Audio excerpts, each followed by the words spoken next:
I think that there are many people here who I've wanted to meet for a long time, but did not have the opportunity to meet. For example, on my left, Umar Barghouti, we've been corresponding for a long, long time. And we were convinced that we would meet each other a few years ago when the Association of American University Professors invited us to debate with others the issue of the academic boycott. But unfortunately, the boycotters were boycotted by the donor agencies, Rockefeller, Ford, and Nathan Cummings Foundation.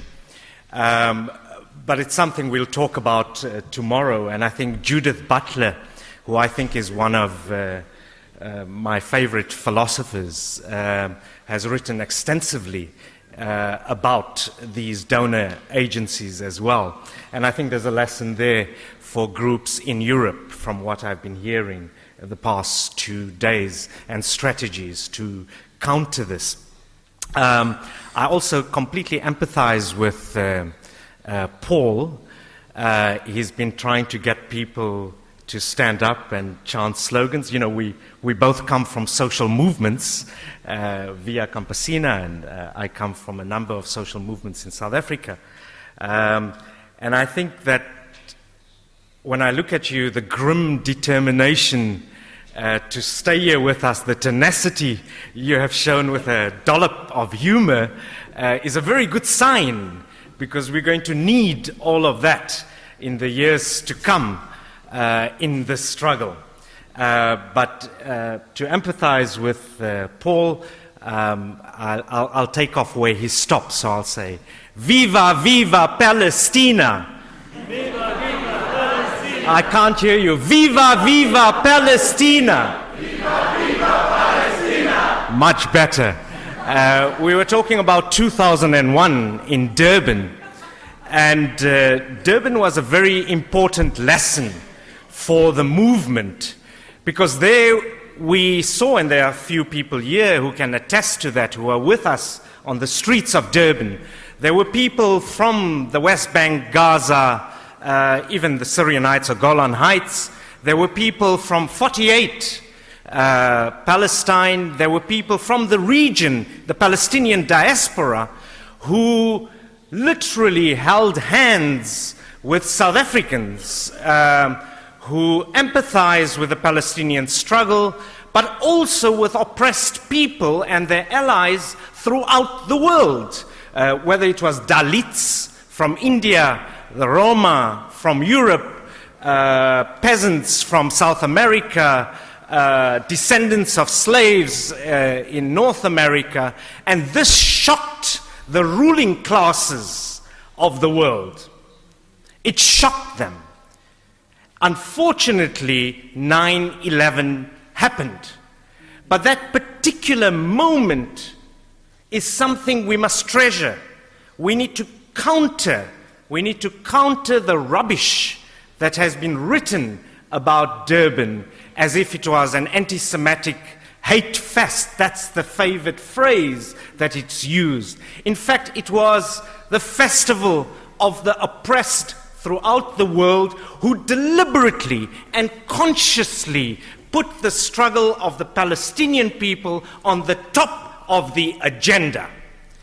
And whatever the ruling classes tried to do to distract them from that task, they fought back. In their blindness, they related to this huge movement. We brought out many more than tens, thousands of people on the streets of Durban. In their blindness, they put out posters like Arabs hijacked the World Conference, without realizing the racist discourse they embarked on. Now, I say this because there's a lot to talk about in terms of the lessons of the boycott of the apartheid regime in South Africa. Many of these concrete, specific examples we will give tomorrow. And there have been people before me who've given you a really fine-grained analysis of the situation. I can only speak in the limited time in very broad strokes. So I want to talk about the concept of solidarity. And I choose to say this because we in Spain, in the Basque country, a country where we had the Spanish Civil War, where there were international brigades. So in modern history, there have always been moments when particular struggles galvanized millions of people throughout the world. Spain was an example. The struggle of the Vietnamese against US imperialism was another. The liberation struggles of Southern Africa was a third. And we need to make the struggle of the Palestinian people for self-determination, for sovereignty, for human rights, such a struggle.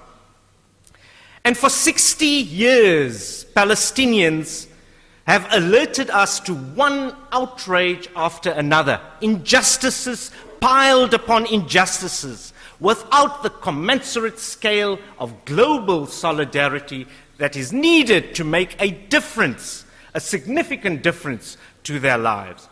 But it is now in our hands. I think of people like Rachel Corrie, like Tom Handal, and many others who we need to build on, besides the thousands and thousands of Palestinian martyrs.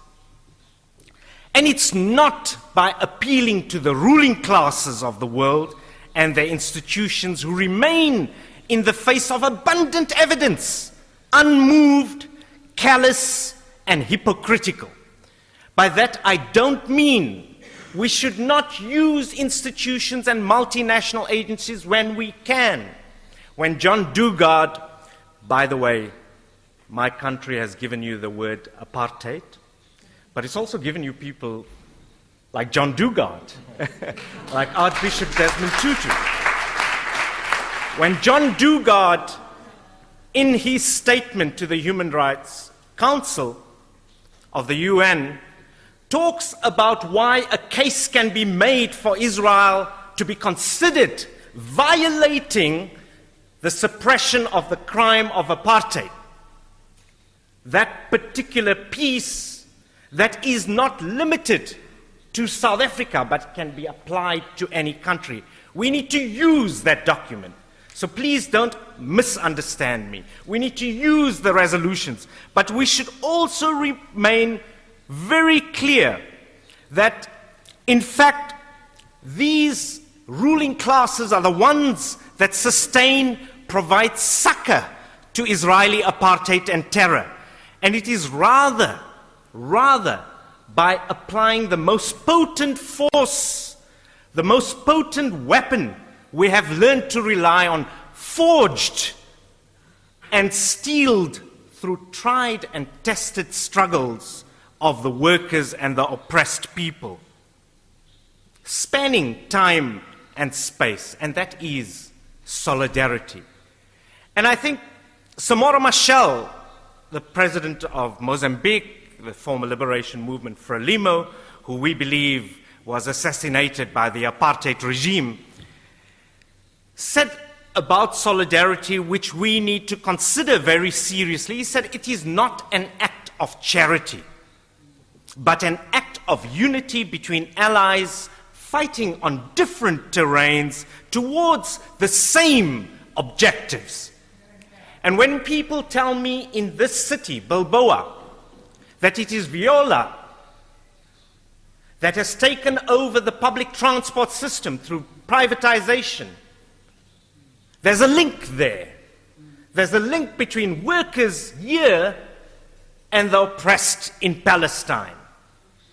When Amdocs comes to South Africa or intends to come to South Africa because our parastatal in the telecommunications, Telkom, is privatizing and giving them an opening, there's a link.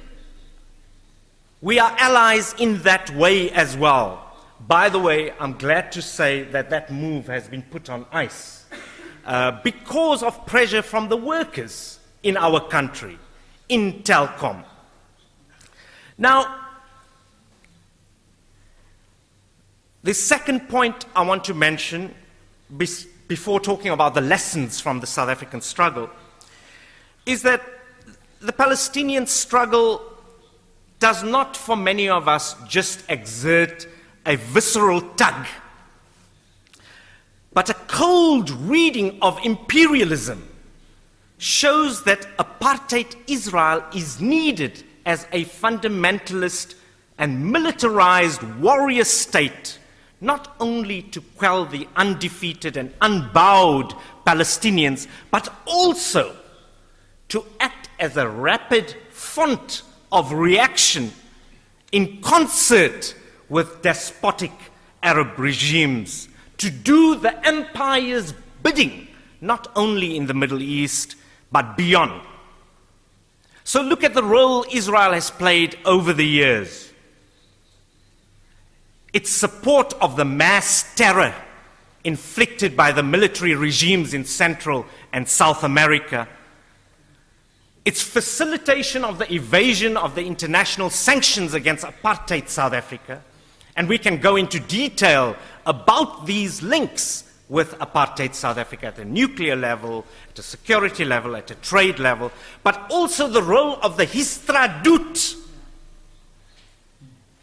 in this equation. And it continues again, and we need to tell the European labor movement that the Histradut is an agent of the apartheid Israeli regime.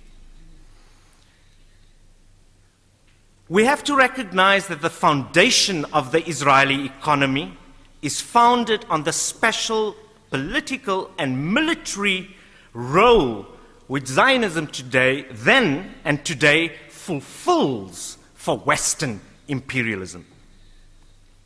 So while playing its role in ensuring that the region is safe for the oil companies, it's also carved out today a niche market producing high-tech security essential for the day-to-day functioning of new imperialism, a point that hasn't really come out in the conference. Now, I think that in the light of the killings and the slow starvation, correctly called genocide, of the inhabitants of Gaza, as well as the frequent incursions into the West Bank, but also the obsequiousness of some, that obsequiousness becomes all the more abject. So the fanfare and the din surrounding the Annapolis breakthrough the other day must be exposed. And so I agree with the previous speakers who talked about this industry called the peace process industry, also relating it to the Holocaust industry, which Norman Finkelstein so very adequately exposed. And Kama Nabulsi had the best response that I saw a few days after Annapolis. And she's been vindicated once again. All those who have exposed the Oslo Accords, etc., as a distraction from the task of the international solidarity movement. And Kama said, the tarnished trickery of those tired catchphrases, last chance for peace, painful compromises, moderates against extremists, is now worn so thin a child would not be deceived. It is a meeting to legitimate the status quo. There is an intense defeatism pervading the mainstream media and tired politicians without valor everywhere. She concludes by saying, and this is the significant point, but there is a hopeful reality. Many ordinary citizens all over the world have not given up, and the Palestinians have not given up themselves. And I think we need to take a leaf from the creativity. These are not just victims. When so many hundreds of thousands of people broke down that barrier between Egypt and the Gaza, that showed creativity. It showed the continuing fighting spirit of the Palestinians. And metaphorically, it shows that obstacles can be surmounted. And we need to be inspired by that practice. Now I want to draw a few lessons from the South African struggle in the limited time I have. First, it took a few decades of hard work before the boycott campaign could make an impact. Today you find people throughout the world, even Dick Cheney, who called Nelson Mandela a terrorist and he must stay in Robben Island, all of them now are suddenly anti-apartheid. That was not the case. It was a few brave individuals starting in 1959 when the anti-apartheid movement came into being, who did a lot of groundwork together with their allies throughout the world, that the boycott campaign began to bite. And of course, this first significant breakthrough came in 1963 when Danish dock workers refused to offload South African goods. But it is true, I don't want to gloss over the context. It was another context, another historical situation. And the rise of the anti-apartheid movement must be seen in the general effervescence of liberation struggles in different parts of the world, social movements in the turbulent 1960s and early 70s, and in that context where there was, in whatever our opinion of the USSR and its motivations, a counterweight to the US hegemon. And this, together with the viciousness of the pro-Israeli lobby, its opportunistic references to the Holocaust and anti-Semitism, and the post-9/11 climate of fear, silencing dissent and Islamophobia, makes the task of isolating apartheid Israel more difficult. But despite all that they have been throwing at us, and as Norman has said already, the gains they have is very few considering the resources they've deployed.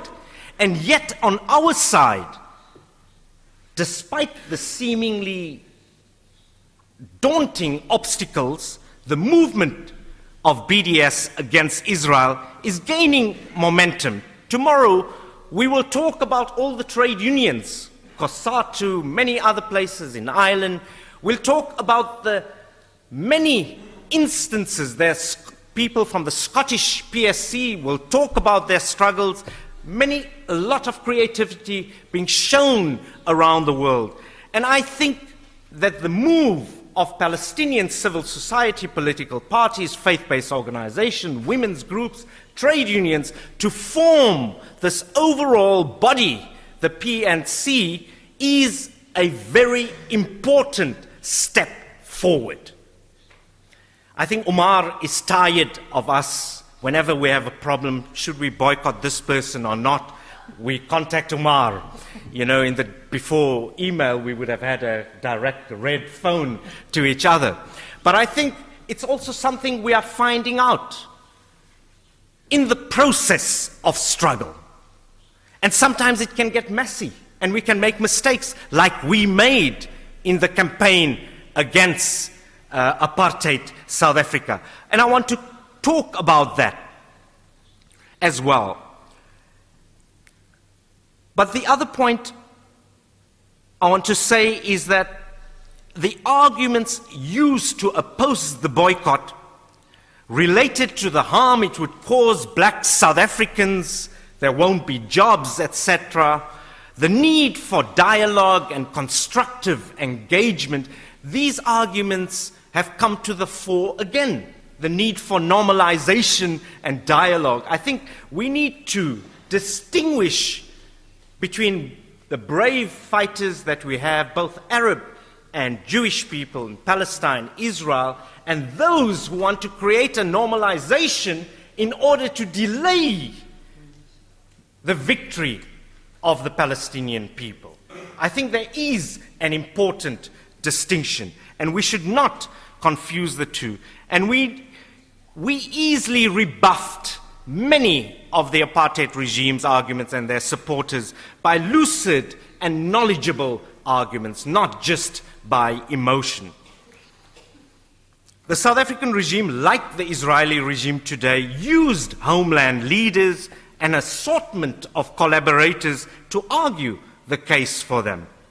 So careful research played an important role in exposing the economic, cultural, armaments trade links with South Africa to make our actions much more effective, as well as to name and shame those who benefited from the apartheid regime. Remember the boycott of artists who went to Sun City, the Bantustan, which we call Sin City for a particular reason. But I think we have the collective wisdom. We have people who have the expertise, who have done the research, who know about these links, who need to share it, and we need to publicize this as best as we can. Thirdly, sectarianism is a danger that we must be vigilant about. And principled unity should be our lodestar. We made a number of mistakes in South Africa, and I can give you the details later on. I think the healthy linking of struggles against oppressors wherever they are is important.